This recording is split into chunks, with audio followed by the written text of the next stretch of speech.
10 mètres 21, hein, elle a passé. Oui, j'ai entendu ça. À 1h du matin, ouais. À 1h du matin, elle a passé là-bas, ouais. Le maire de Marmande n'en revient toujours pas.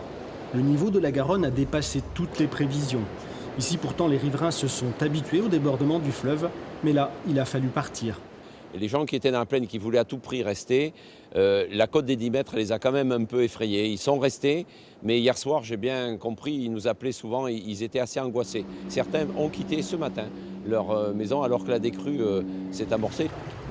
À l'image de ce couple et de leur fille, sans chauffage et sans électricité, ils se sont résignés à quitter leur maison.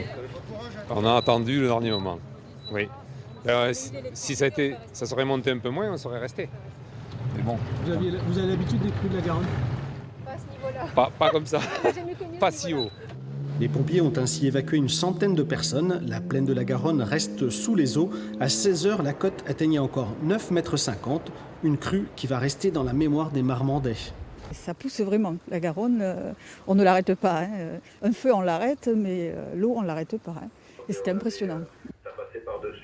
Au PC de crise, le sous-préfet de Marmande coordonne les secours et les demandes des maires. On est sur une crue, mon colonel, quasi centenale. On peut dire quasi centenale, on attend la confirmation, mais... Les besoins sont immenses, le retour à la normale va prendre du temps. On est dans une décrue très lente. On est je dirais, dans un soutien des personnes qui sont restées dans les zones inondées. Et en fait, on participe et on commence à anticiper les opérations que l'on devra mener, qui sont de nettoyage et de retour à la normale pour les populations.